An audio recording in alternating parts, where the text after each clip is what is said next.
Thank you, Mr. Co-Chair. I'm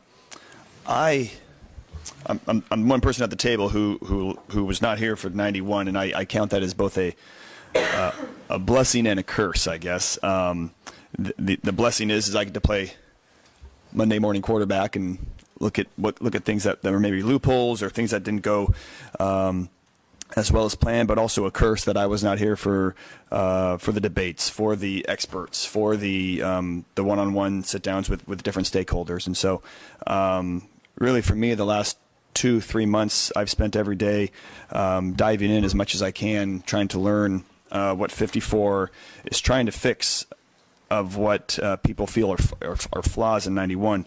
And in the Justice Commission report that we have, that there's several goals of 91, and so I've used those to kind of guide my path on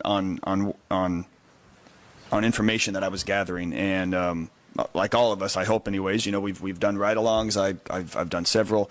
I met with my local fire station. I went down to Beans Cafe, spent the day there. I spent the day with the Department of Law looking at cases. I worked with sex trafficking nonprofits,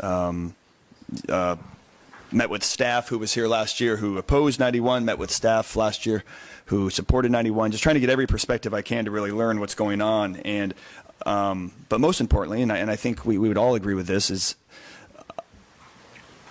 I went door to door and knocked and talked to neighbors. I had coffees, I had town halls, and the public perception of what 91 has done in our communities, especially I think in Anchorage, is real. And you can argue with how that perception was created within the public,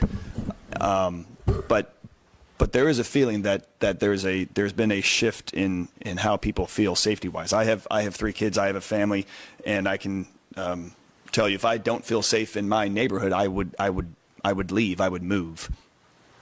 And we don't want people feeling that way. And so when I talked with people and explained what 54 is doing and you know the complaints they had from 91 and what we're trying to do to make people feel safer, chipping away at some of either the misinformation they have or perception that they have of what 91 does, 54 is doing that. And I think there's been good work in the Judiciary Committee. There's been good work here for us in the last few days. I know that the bill will be obviously continue to be debated and worked on the floor here shortly. But no matter what the goals are from the executive summary of the Justice Commission, my goal is to have the question answered. When I went door to door, I'd ask people, do you feel safe? And my goal is whatever we end up doing with 54 or how far it goes or not, is that next time I go door to door and ask people, do they feel safe, they tell me yes. And I think we're getting to a place with the work that we're doing is that answer will be yes next time I go door to door. And so I don't think we've done everything that needs to be changed from my perception, but I think we've done good stuff, and I will be a yes vote tonight, knowing that there's still a lot of great debate and work to be done here shortly. So thank you.